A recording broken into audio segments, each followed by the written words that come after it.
Indiana Fever beat the Dallas Wings 102-83. This was a highly anticipated game because it was going to be the first time that Caitlin Clark and Paige Bueckers would be going up against one another in the WNBA. For 5 years, basketball fans have witnessed one of the sport's most electrifying rivalries: Caitlin Clark versus Paige Bueckers.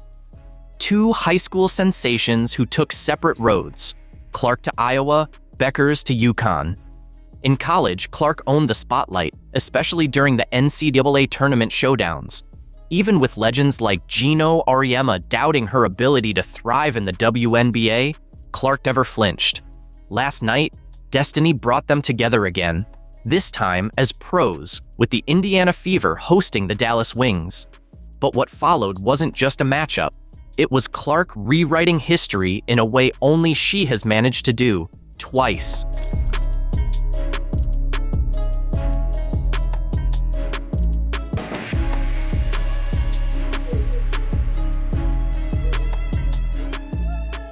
Picture it. Two teenage basketball prodigies lighting up courts across America, their paths inevitably set to collide.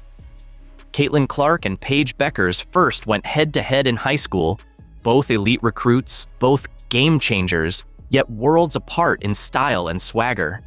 Clark delivered jaw-dropping scoring bursts, no-look dimes, and limitless three-point range.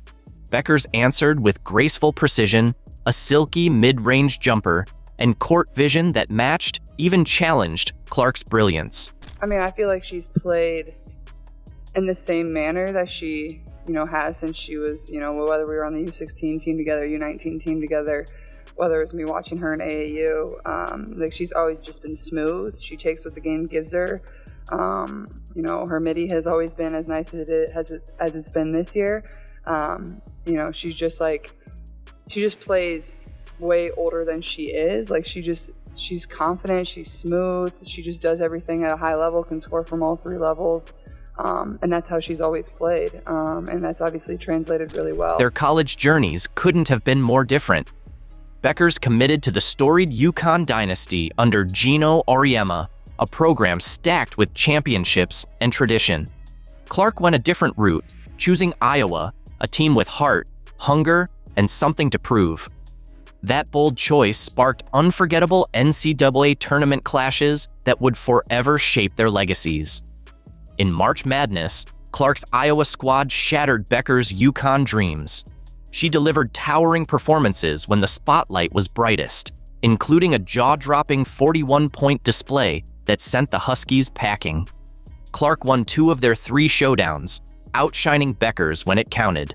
Fans and analysts took sides, fueling a rivalry so epic it felt larger than the game itself. And a lot of people are saying, oh, everything is she was Caitlin before Caitlin, she's better than Caitlin, and all this stuff. That kind of stopped in the media. Caitlin Clark put up better numbers in the WNBA than Paige did in college. Gino Auriemma didn't hold back when it came to critiquing Clark's game. He questioned her shot selection and cast doubt on whether her style would hold up in the WNBA, especially when compared to his own star, Paige Bueckers. In Auriemma's eyes, Bueckers' polished fundamentals were built for the pros. The contrast between Clark's fiery scoring outbursts and Bueckers' effortless control became more than just a stylistic difference. It was a clash of basketball ideologies. And Diana said it best. This kid's in for a rude awakening. And they all jumped over her, but they didn't read the whole thing that she said. But nobody's printing. Diana Taurasi was right. This kid's on the wrong team. She's got the wrong skill set to handle the physicality of that league, and she's a rookie. And if you're a WNBA player, if you're any kind of player, you're going to say, I'm going to make a statement. Both stars declared for the WNBA, and fans everywhere waited for the moment they'd finally collide on the pro stage. Clark held a 2-1 edge in college, but now faced fresh questions about her transition to the big league. The hype was undeniable. ABC snatched the game for a national broadcast, knowing the entire country would be watching. With Clark battling early struggles on a rebuilding Fever squad, this showdown wasn't just another game, it was a pivotal moment for her legacy. Talking to our player development coach yesterday, and he was just sent me a few things of even Steph going through a slump. I think he was 27 for his last 70 or something like that. Like the best in the world go through it, and I think that's like where you can find your confidence. And I think the thing I always fall back on is like, I know how hard I've worked, so this isn't something that's going to last, and the best players in the world go through this. So I feel like I'm getting good shots, and I think that's why it's frustrating, because those are the shots that I make. But here's where it gets interesting. Clark's Fever were reeling heading into this high-stakes clash. They had just taken back-to-back losses to teams that, on paper, they should have beaten. The LA Sparks and the Golden State Valkyries handed Indiana defeats that had fans frustrated and baffled.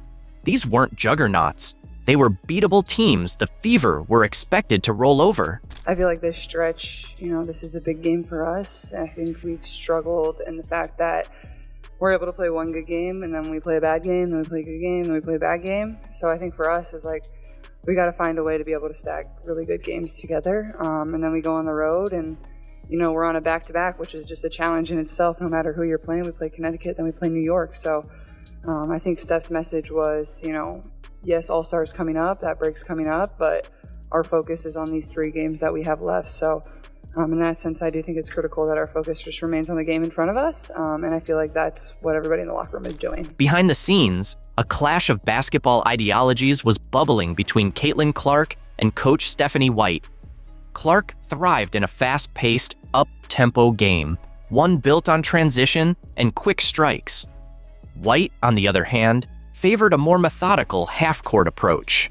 That difference in vision wasn't just tactical, it created real tension inside the Fever organization. The breaking point came during a heated sideline exchange in the game against the Atlanta Dream. Cameras captured every second of their intense back and forth, the emotion unmistakable. That moment laid bare the growing divide between star and coach, turning a simmering conflict into a full-blown storyline. There is definitely something going on within the locker room, the front office. Something is off, man. This is the 3rd situation in one game we have had involving Caitlin Clark and the coaching staff and pretty much another player. And it looked like Caitlin Clark and Stephanie White definitely had a situation where they was in a heated exchange right before halftime. Lineup instability only added fuel to the fire.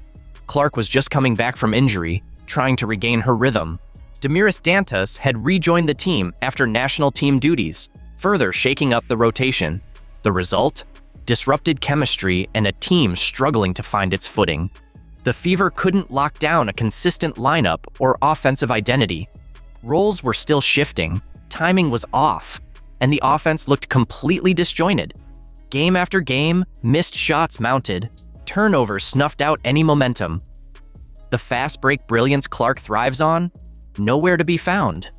Even Clark admitted the team was stuck in a frustrating pattern. I think we've struggled in the fact that we're able to play one good game, and then we play a bad game, then we play a good game, then we play a bad game. Her shooting slump added to the worries, but she stayed defiant. "I'm never going to stop shooting," she said, likening herself to Steph Curry when he hits a cold patch. The Fever finally snapped their losing skid with a win over Atlanta, but the victory didn't fix the deeper issue. The tension between Clark and White lingered. The philosophical rift wasn't resolved. It was just paused. It can be frustrating when your shot isn't going in the way that you want it to, but then I look at the box and it's like, I'm really 4 shots away from having a really good game, a really good shooting game. So that's where you find your confidence, and I know those are shots that I can make, and I'm never going to stop shooting. So, until I break out of it, I'm just going to keep launching, and that's all I know, and I'm still confident in everything that I can do. The Dallas game became more than just a regular season matchup. It was a pivotal test. With Clark eager to prove that her fast-paced, high-vision style could thrive at the pro level, and Paige Bueckers standing across from her as both a rival and symbol of that challenge, the stage was set. This wasn't just a game, it was a statement. Clark was ready to show that when she's free to lead her way, the Fever's ceiling disappears. Joanna Bonner was brought in for leadership. She was brought in for leadership. And you want to know all that these young players learned from her? If things don't go your way, refuse to show up. Continue to get paid a max contract while you are sitting out, refusing to play. She got benched. She couldn't handle it. I want out. She's not playing well, she's getting criticized, I want out. DeWanna Bonner? More like DeWanna Bailout. After vanishing for 5 straight games under the vague excuse of personal reasons, it's now confirmed. DeWanna is officially out from the Indiana Fever. And the fans? They're not just upset, they feel blindsided. This isn't about numbers, reputation, or even veteran presence. It's the unanswered questions surrounding her exit that have Fever Nation in an uproar. She was meant to be the trusted leader next to Caitlin Clark, the steady anchor during a championship push. Instead, she disappeared when the team needed her the most. But here's the twist. This might just turn out to be the best thing that's happened to the Fever all year. When DeWanna signed with the team, she said at this point in her career, she's playing for championships and obviously have championship experience in those veterans they brought in. How much does that get to add to the culture or just what it takes to win at a high level? Yeah, I mean, DB has been tremendous. Like, she's such a selfless leader. Like, she's here to win. She says that, but she really means it. Back in the hope-filled offseason, Bonner was praised as the missing piece to Indiana's championship puzzle. Her resume boasted leadership, multiple All-Star selections, WNBA rings, and even at 37, she still had fuel in the tank. It wasn't just about scoring. She was brought in to deliver playoff composure to a rising young squad fresh off a first-round exit. Think back to last postseason. Caitlin Clark and the Fever had energy but not enough veteran savvy to advance.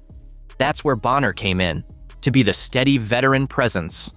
And early on, she owned the part, delivering hopeful interviews, preaching team unity, and welcoming her new teammates with open arms. And also joining a team that's just impressive. I think everybody's seen the second half of their season, and it was an unbelievable season. And I just felt like they had a dynamic core, and I just wanted to be another puzzle piece into what they had. And hopefully I can give my knowledge, my leadership, and give it to, these young players. So when I retire, they can, pass along. So I feel like they're young, but I also feel like they're a great young. They don't need too much coaching and too much leadership. They kind of figure it out themselves, and I'm just hoping that I can add to it and make basketball a little easier for them, and as well they can make it a little easier for me. Fans were all in. They snapped up her jerseys, showered her with support, and embraced her arrival in Indy like a homecoming. Bonner looked genuinely energized to be back in the thick of meaningful basketball, especially in a city where WNBA games had suddenly become can't-miss events. Indianapolis had turned into the league's hottest destination, and Bonner seemed to be feeding off that electric vibe. I guess to that point, how does this kind of compare to what you are used to? Oh man, yeah, totally different atmosphere. The support here has been just phenomenal. I really can't go anywhere. I've been here like a week and a half, and everywhere I go, it's just like, we're excited for the season. Thank you for being here. So it's been really, really refreshing. And you get that on the streets? I'm sorry? You get that on the streets? Yeah, everywhere. Everywhere I go, it's just, can't even go to the grocery store without someone saying how excited they are. So it's just been really refreshing. That's exciting. Even Clark, already carrying the weight of an entire league, looked genuinely thrilled to have Bonner by her side. Clark praised her as a real leader, someone who brought stability and wisdom to a team brimming with potential. And when Bonner climbed to third all-time in scoring during a dominant win over the Chicago Sky, everything felt like it was falling into place. But the high didn't last. Her scoring dipped to just 7 points per game, less than half of what she averaged last season. Suddenly, fans and analysts were asking tough questions. Did the Fever's free agency moves actually fit Clark's game? Did Stephanie White have a clear vision? Or was this just a case of throwing big names together and hoping it worked? I don't know what Stephanie White's doing exactly. I don't have a clue. Again, I don't know what the identity of this team is. I really don't. It seems like they play a different way every game. One could say, well, that's her game plan. She's game planning for each team. How's that working out for you? And then, just like that, Bonner was gone. After only 9 games, she vanished from the lineup. The reason? Personal. The timing? Suspicious. Clark had just come back from injury for a marquee matchup against New York, and Coach White had also recently missed time for personal reasons. So at first, fans gave Bonner the benefit of the doubt, but as more games passed and she stayed absent, the whispers grew louder. No statements, no injury status, no transparency, just radio silence. And silence, especially in sports, invites speculation.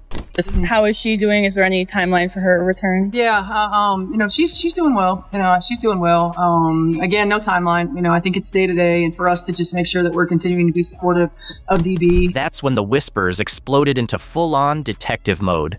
Fans caught that she'd wiped Indiana Fever references from her Instagram. Rumors swirled that her jerseys had vanished from the team store. Others even said her image was quietly removed from the arena. Whether those things were true didn't really matter anymore. The silence from the organization only made things worse. It was like tossing gasoline on an already burning fire. Fans started piecing it all together, and spoiler alert, they were onto something. Multiple league insiders are reporting to Annie Costabile, of course Annie Costabile is breaking this news, of Front Office Sports that Juana Bonner has quote-unquote no interest in returning to the Indiana Fever. Instead, wanting to be in landing spots with either the Phoenix Mercury or the Atlanta Dream. Soon, credible outlets caught wind of the story. Bonner was out. Period. Naturally, all attention shifted to Coach White. Surely, with the cat out of the bag, she'd finally clear the air, right? Wrong. Her reaction?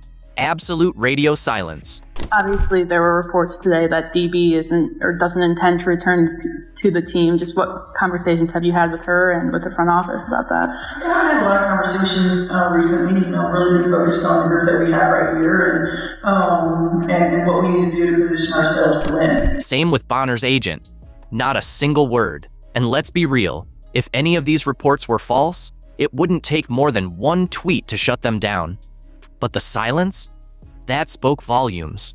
No comment is a comment. No explanation is an explanation. If we were trying to get back, we would have said, we're trying to get back. We're trying to work some things out behind the scenes so both parties are satisfied moving forward. We don't even get that. And now, the story we were sold, that DeWanna Bonner came to mentor, to lead, to selflessly help this team evolve, has gone up in flames. Reports say the moment her role shrank, she mentally pieced out. No more vocal leader, no more sideline encouragement, no more guiding Clark through the spotlight storm. Instead, Bonner disappeared like a bad magician trick, leaving her teammates to handle the chaos alone. Multiple sources tell Front Office Sports the fit in Indiana was off in the beginning. Bonner, who was signed to be an anchor to win with championship experience for the team's young core, was expected to be a starter. So basically, she stunk it up, got benched for Lexi, and was pissed. It is what it is. And look, we get it. No one wants to sit on the bench, especially a future Hall of Famer. But real leadership isn't about playing time or points. It's about showing up when it's not about you. And when Bonner was asked to take on a supporting role, she basically said, "Nah, I'm good." Instead of stepping into the role she was signed for, she walked away. And that's what stings. Right now, Indiana Fever fans are feeling burned. Think about it. They rolled out the red carpet for DeWanna Bonner, welcomed her as the cultural compass and mentor, someone who'd steer this young core and Caitlin Clark toward a championship. The WNBA is teetering on the edge of self-destruction, with its brightest star, Caitlin Clark, reportedly nearing her breaking point as whispers of her exit grow louder by the day. This isn't just rookie hazing, it's a volatile mix of unchecked on-court targeting, a league seething with envy toward the very player who revived its relevance, and a media machine quick to vilify the victim. Now, a bombshell rumor is gaining traction, that Clark is plotting a bold departure, a seismic move that could lay bare the WNBA's most toxic truths and leave the league scrambling to recover the spotlight she alone brought back. WNBA record. This is her second season. And you put the numbers together, that's like 10 seasons. That girl did it in 10 seasons. That means she had won a season. Caitlin Clark is... when Caitlin Clark gets to 10 seasons, she's going to have 100 of these. And y'all can't get a girl her roses. Now, I don't like the fact that she be getting woke because she don't want all these lesbians to be mad at it. At the end of the day, is the woman putting in the work, she's putting in the work. To understand why Caitlin Clark might even consider leaving, you have to first grasp the jaw-dropping scale of her impact. Because the numbers don't just speak, they roar. Before her debut, the WNBA was a niche product clawing for relevance. After she stepped onto the court, it transformed into must-see TV.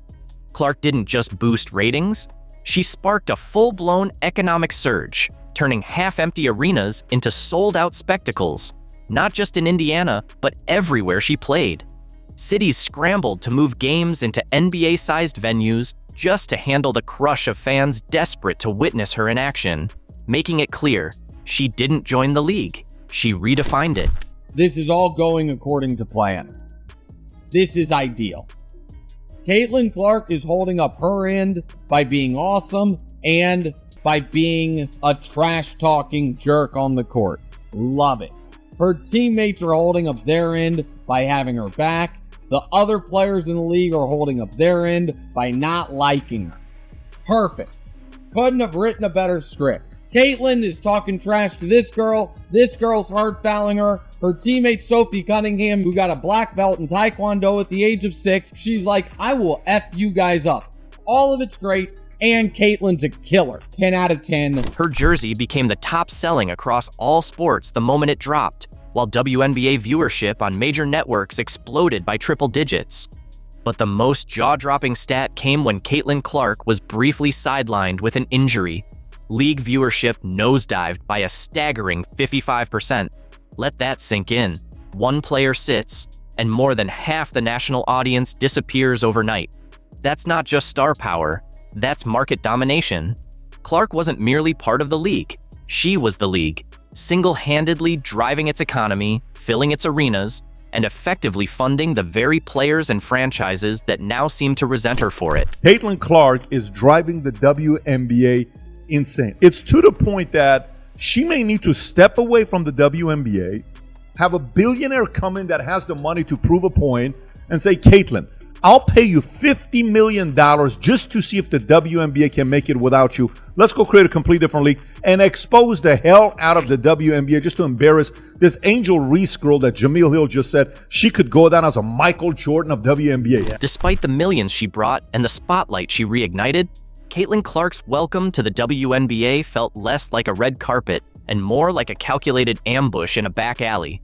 From day one, it was clear that opposing teams had adopted a singular defensive game plan, test how much punishment she could take before breaking. This wasn't gritty basketball, it was a coordinated barrage of hip checks, blindside shoves, and reckless closeouts that flirted with outright assault. The crescendo came with Marina Mabrey's infamous shove, a full-body hit that launched Clark across the court in a move completely unrelated to the play, crystallizing the hostility aimed at the league's biggest draw. I will say this, when Caitlin Clark was out, they lost 55% of their viewership. So, basically, Caitlin Clark is paying all their salaries. Pretty much. I mean, at the end of the day, you can hate her as much as you want, but she's brought in millions of dollars. So you should be kissing her. And that kind of defeated the purpose of Angel Reese's argument of she's like, hey, it's not just Caitlin Clark that is bringing all the viewership to the WNBA. It's like, well, it definitely is. It's like it kind of proved that with the viewership rating being down that she significantly increases viewership. They try so hard to compare her to Caitlin Clark. They try so hard. It was the kind of hit you'd expect in a hockey rink, not on a basketball court. Yet, through all the blows, what enraged Caitlin Clark's critics the most wasn't how hard she was hit, but how calmly she got back up. No retaliation, no complaints, just a quiet resolve as she dusted herself off and returned to play. Her unshakable composure, instead of being praised as professionalism, was twisted into perceived arrogance, only intensifying the animosity and making the next hit even more vicious. The message was unmistakable. You will not outshine us, and if talent can't stop you, brute force will. The fever and sun hold a brawl and a basketball game breaks out. This was something. Caitlin Clark, without question, gets raked across the face. I think she gets poked in the eye, but it's difficult to tell. If you're the Indiana Fever, you cannot stand by and let that happen. They need to make it clear to the officials. If you're going to let this happen, then we're going to stand up for our player and make a mess of the game, and you're going to have a big mess on your hands. So you need to stand up for this. You need to do something about this. You've just learned with definitive data and beyond question that Caitlin Clark controls more than half the audience for the entire WNBA. But the punishment Caitlin Clark endured on the court was only half the story, because the people responsible for enforcing the rules were eerily absent. As she was hacked, shoved, and slammed like a human piñata, referees stood by as if their whistles had vanished, downgrading blatant cheap shots to common fouls or ignoring them entirely. The message to the league couldn't have been clearer. It's open season. Even more damning was the silence from the WNBA front office, the very institution that should have protected its golden goose. They reacted faster to dress code violations than to the relentless, targeted physical campaign against the face of their brand. A lot of us were expecting some sort of dip since Caitlin Clark has been out with injury, but I don't think all of us were expecting the entire viewership of the entire WNBA to be down. And this tweet from Christine Brennan really stuck out to me. She said, "One player gets injured and more than half the TV audience for the entire league disappears. Has any other athlete ever had that kind of impact on a sport? Golf without Tiger definitely dropped precipitously on occasion, but not like this." This news is alarming for the league, and it's alarming for the league because this is such a crucial year for the WNBA. The league's baffling inaction sparked a digital uprising. The Protect Caitlin Clark movement, a fan-led crusade where viewers turned into slow-motion sleuths, dissecting every collision, circling illegal screens, and flooding social media with pleas for a flagrant foul call that never came. It pulled back the curtain on a glaring hypocrisy within the WNBA. They craved her marketing clout, her sold-out arenas, and her record-breaking TV ratings, yet refused to grant her even the basic protections given to any other player. This wasn't just neglect. It felt calculated, a silent green light for the hazing to continue unchecked. I am sick and tired of the way they are treating my girl, Caitlin Clark. I am here to propose a solution. I think they need an enforcer. You know, someone who comes off the bench to kind of lay the smackdown on an opposing team member. I want to get the word out to the Indiana Fever that I am available. I'm ready to identify as whatever I need to in order to get the job. They need someone like me. Why? Because I'm not afraid of any 6 foot tall lesbian. I work out. Now, I have a couple of real good go-to moves in my bag of tricks. And just when you thought the chaos couldn't get any more absurd, the media entered the fray, not to condemn the violence, but to blame its target. Instead of spotlighting the dangerous hits, a twisted narrative took hold. The attacks were Caitlin Clark's fault. She was too confident. She talked trash. She had it coming. It was a jaw-dropping reversal that defied basic logic, especially in the world of professional sports, a world fueled by swagger, mind games, and competitive fire. Michael Jordan made trash talk an art form. Larry Bird shattered psyches before tip-off. But when Caitlin did the same, it wasn't seen as greatness. It was used as justification for assault. That's not analysis. That's scapegoating. And if this is how the WNBA treats its biggest star, then maybe the loudest rumor of all, that she's ready to walk, isn't just believable, it's inevitable. Christine Brennan just exposed the WNBA in a major way. Christine Brennan is one of the best sports writers in the country, has been for a long time. Caitlin Clark is way more important to the WNBA than Tiger Woods was to men's golf, even though he was huge. And to then see this negativity, like why? And what should have been done? I looked seriously at the leadership of the WNBA. And how could you not be prepared for this moment? You've seen it happening in the Big Ten. You've seen it at Iowa. You see these TV ratings. Legendary USA Today journalist Christine Brennan decided she'd had enough of the nonsense and dropped a truth bomb so massive it practically flattened league headquarters. We're talking about receipts, pettiness, and a complete gutting of the WNBA's credibility when it comes to how they've mishandled Caitlin Clark. It's a brutal look that should have everyone from the commissioner's office to jealous vets shaking in their squeaky shoes. And seriously, what do you think? Is this epic faceplant by the WNBA all about jealousy over Caitlin Clark? Or is it straight up clown-level incompetence? It came out, what she had to say in this book was going to shake the ground of the WNBA. She's been around for a very long time, and she knows the inner and outer workings of this league. Christine Brennan let it be known, in multiple interviews that the WNBA was not ready for a superstar like Caitlin Clark. Christine Brennan, who's covered more women's hoops than most WNBA players have been alive, just dropped a book, and it's no feel-good girl power puff piece. Nope. She unleashed full-on investigative fury, ripping into how the league fumbled the generational Caitlin Clark moment. This wasn't a hot take, it was a journalistic flamethrower. And the shockwaves are still shaking the WNBA to its core. The thing I don't get, Christine, is that in the case of Tiger and in the case of Jordan, the other players and the league around them, in Tiger's case, the PGA Tour, realized that a rising tide raises all boats and were incredibly supportive of Tiger and Jordan. Brennan didn't show up to hand out participation trophies.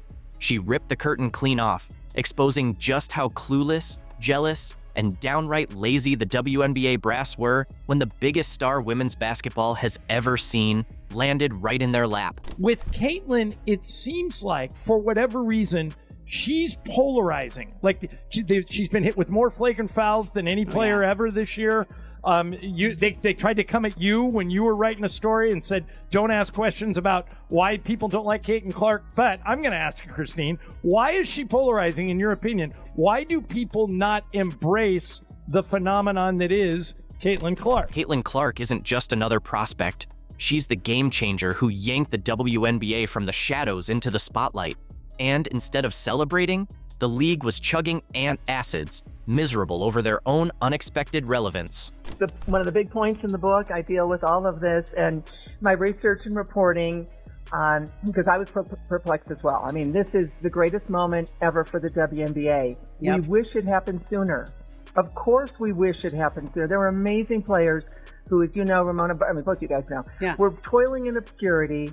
The male-dominated mainstream sports media ignoring them. Here's one of the jaw-dropping nuggets from Brennan's exposé. The day after Caitlin officially declared for the 2024 draft, she called up a senior league official to get their reaction. You'd expect fireworks, right? Hype, confetti, the works. Nope. This league exec, stone-faced, told her that Clark's arrival was the biggest thing since Maya Moore. Maya Moore. No shade to a legend, but outside of hardcore hoop fans, Maya was practically invisible to mainstream America. Most folks wouldn't recognize her in a checkout line. From home like everybody else. And I think, guys, that actually helped me understand as a journalist the fascination, because I've covered a lot over my career and been very fortunate to be at Wimbledon's and Super Bowls and Tiger Woods and you name it, I've covered it. And I'm so lucky to have done that. And I found myself fascinated, like, who is this? And I'm getting text messages from guys who would never have watched a second of women's basketball. Good guys. And this is where Brennan's decades of experience shine. She immediately grasped what these clowns couldn't. Caitlin Clark wasn't just another great player. She was a cultural avalanche, ready to wipe out every tired narrative about the WNBA being a niche sport. While league execs were busy making weak comparisons to stars who barely nudged the ratings, Brennan saw it crystal clear. The entire country was about to tune in for the Caitlin Clark show. And how did the league respond to this golden warning? They sat on their hands and did absolutely nothing. It's almost impressive how incompetent you have to be to blow the easiest marketing layup in sports history. They want their daughters to play sports. I mean, good people, but just And they're texting, are you there? I'm watching. Are you seeing this performance? And that told me something that I actually was very helpful to be at home watching it versus being on press row talking to a bunch of other journalists, that like, okay, there's something going on in the country here. And it's everyone's fascinated and people are standing in line for hours in the cold around the Big Ten, this barnstorming tour. And it's all about a basketball player who happens to be a woman. But it only gets more jaw-dropping. Brennan's book spells it out. The WNBA suits didn't just fail to prepare for the Caitlin Clark effect. They couldn't even picture it. They were so used to being the ignored corner of pro sports, so addicted to irrelevance, that they literally couldn't imagine a world where people actually cared.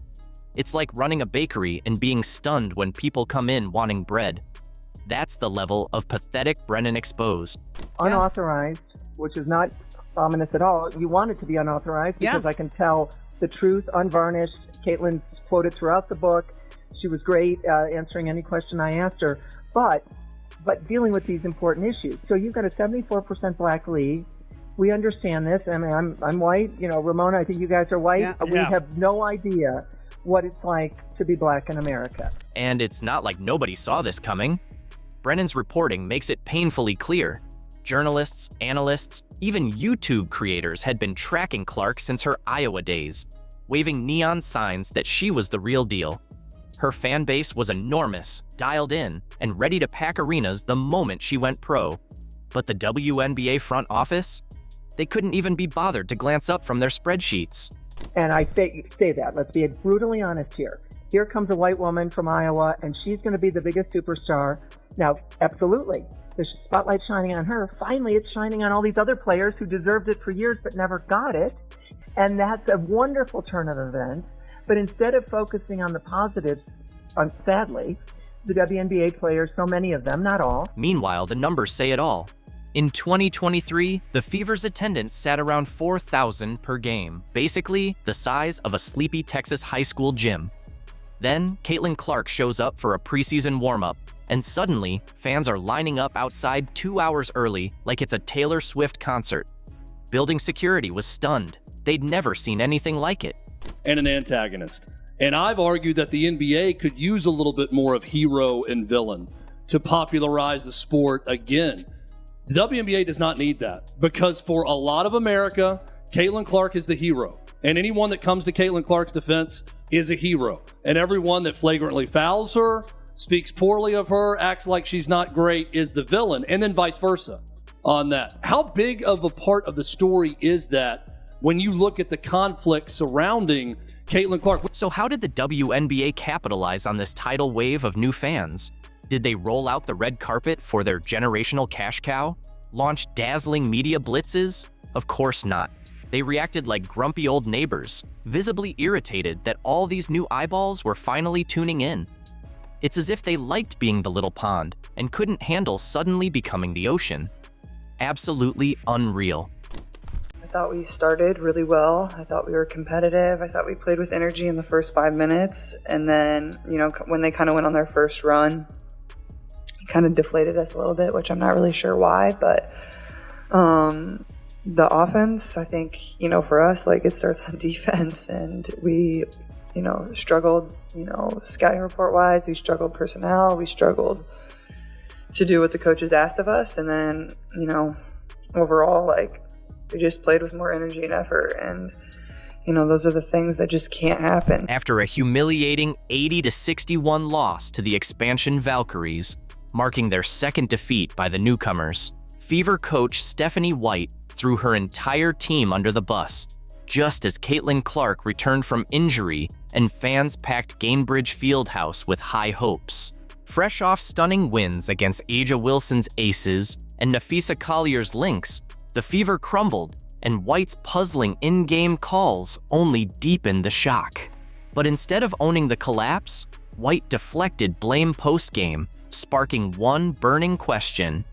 Is this the leadership the Fever needs? So we have to talk about Stephanie White getting in the presser and actually going off on the Indiana Fever. But it's something about it, man, because although, yeah, I get it, she was talking about the players, and I understand that because she was right. She also need to take a little bit of accountability on her own as well. Just last week, the Fever were flying high, hoisting their first Commissioner's Cup, crushing Aja Wilson's Aces, outclassing Nafisa Collier's Lynx, and finally looking like a team destined for greatness. The chemistry was electric, their identity locked in, and the future blindingly bright. You know, it's honestly been hard. I'm not going to lie to you. It's difficult, you know, going to prepare for games, but knowing you're not going to be playing in them, you know, and I think just reminding myself of, you know, my abilities and what I've been able to do in this league, even though I've been sitting out, and, you know, just trying to be a great teammate, be a great leader, even though I've been on the bench, and serve my teammates in that way. Then came July 9th, Caitlin Clark's much-hyped return from injury, a moment meant to be triumphant after missing 5 games, including the Fever's cup-clinching win.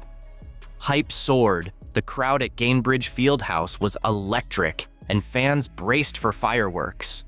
Instead, celebration turned to disbelief. I think it's given me great perspective on what other people have gone through their career. And, like you said, I've been fortunate enough to never really been injured, and I play a lot of minutes usually. So I think it gives me good perspective, not only for people that are injured, but, some of your teammates that may not be getting the minutes that they want to get. And I think I can use that experience to be a better leader, to be a better teammate. But also it's like challenged me mentally. I think, it's really hard to stop and go.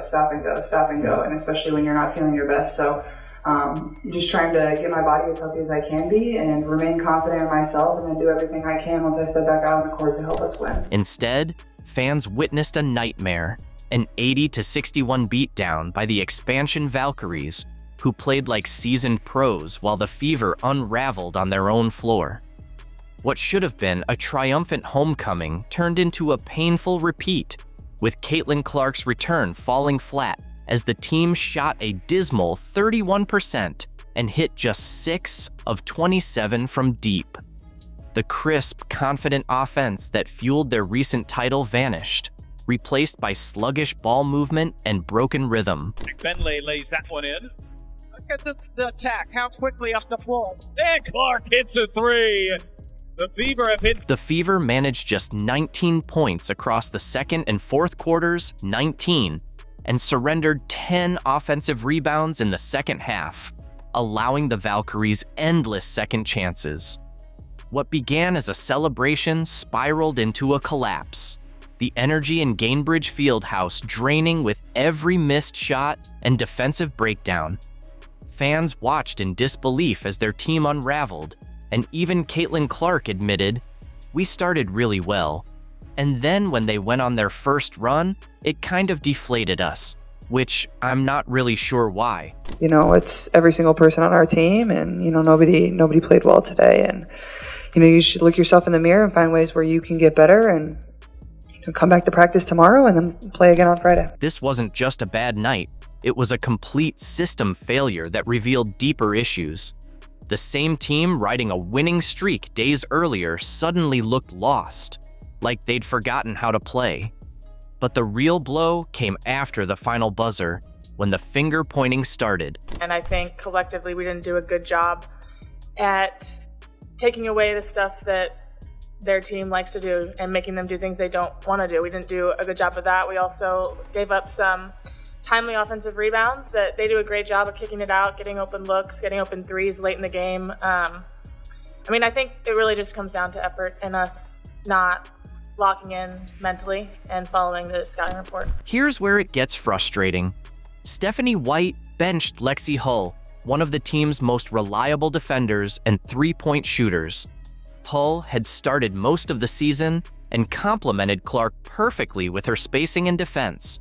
But White abandoned that. So we have to talk about Stephanie White getting in the presser and actually going off on the Indiana Fever. But it's something about it, man, because although, I get it, she was talking about the players, and I understand that because she was right, she also needed to take a little bit of accountability on her own as well. Instead, she started Ari McDonald at point guard, the spark plug while Clark was out, which pushed Clark to play off-ball at small forward.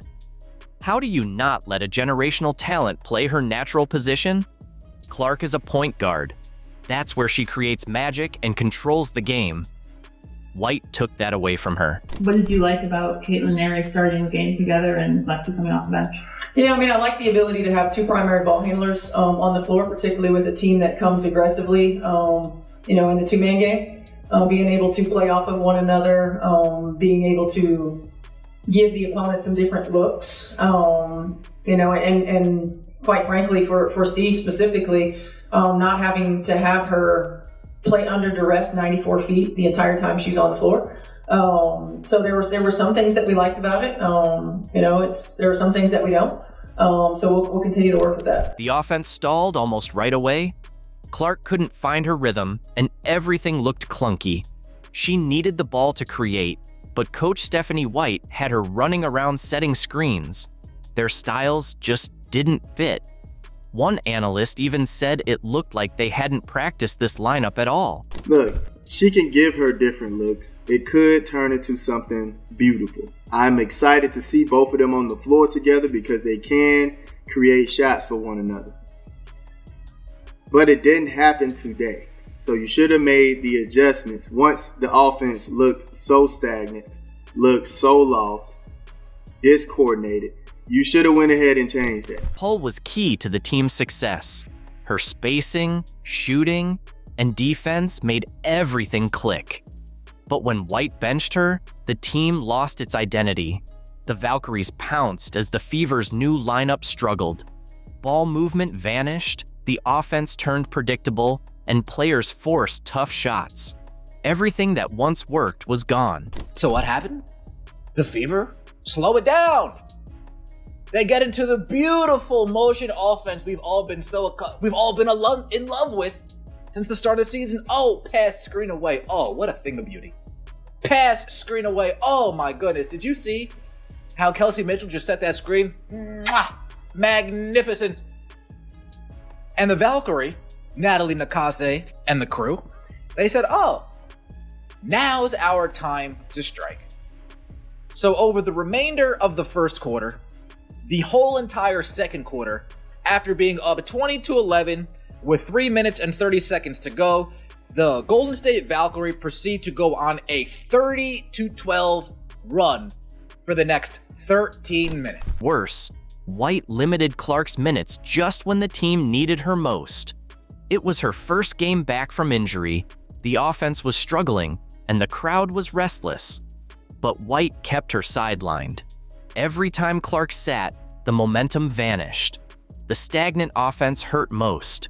They couldn't create easy looks and settled for contested shots instead of finding open ones for shooters like Hull and Mitchell. The smooth, flowing offense from weeks ago looked completely broken. I would say we can do better than the motion offense when Caitlin Clark's on the bench. We can utilize Kelsey. We can utilize AB. We can utilize Aerie. We can do things. But no. No. Caitlin Clark was a decoy for many parts of this game. Majority of this game, dare I say. She didn't seem like a threat, other than when the ball was in her hands, which Stephanie White literally has a heart attack. It says, no, Caitlin, no! Too many assists, stop! Too much facilitating, cut it out! These weren't minor tweaks. They were major changes that wrecked the team's identity. White shuffled the starting lineup, moved Clark out of position, and benched one of their most reliable players. The result? A 19-point loss to an expansion team. But her post-game comments did even more damage. At the podium, White stunned fans and analysts by looking into the cameras and blaming her players for the blowout. I was disappointed because I felt like there was a lack of competitive fire. With the exception of about 2 5-minute spurts, our attention to detail was poor. I'm not sure if it's not knowing the game plan as much as, because if it's not knowing the game plan, then that's a whole nother conversation, as much as not executing the game plan. White said, I was disappointed because I felt like there was a lack of competitive fire. And she didn't stop there. She kept criticizing her team's effort. I'd say discipline more so than focus. I think this is a group that focuses, but you can focus and then you have to be able to go out and be disciplined enough to execute it, right? I'm not sure. We're, as coaches, that's our job to figure it out. Why it is. You've seen it in spurts. You've seen it in moments. You've seen it with certain lineups. So finding those lineups that we've seen it with consistently and maybe keeping those together. Here's the problem.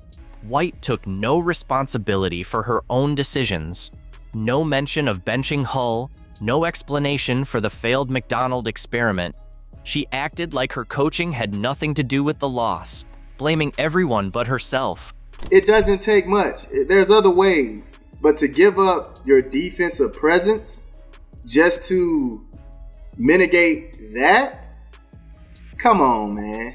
To give up your defensive presence, Lexi Hull, somebody who hustles to get rebounds, right? Hustles to get the rebounds. She had like 7 to 8 rebounds.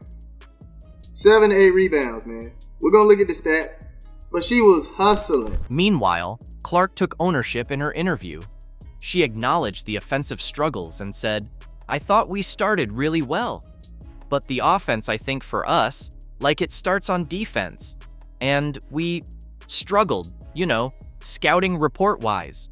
We struggled personnel. We struggled to do what the coaches asked of us." She took responsibility for the team's failures. The contrast was clear. Clark showed maturity while the coach pointed fingers. She didn't blame anyone else. She looked for solutions, not excuses. Our team, we have a lot of inconsistency. We raise to the occasion when we're playing for 30,000, and then we need to bring that level of focus and that level of energy every single day. It's really hard to win in this league, and I think, we need to focus every game because all of these games matter when September, October comes. So it's really just going to come to us, and we really need to regroup, turn the page, learn from this, and come with a better mindset on Friday. One analyst said it best. Clearly, her philosophy on basketball does not suit Caitlin Clark, raising real doubts about whether the two can coexist. It's a clash of styles. White's rigid control versus Clark's creative freedom. As another analyst put it, the Fever are getting very close to having to make a choice. Stephanie White or Caitlin Clark? How can this team succeed when the coach won't own her mistakes?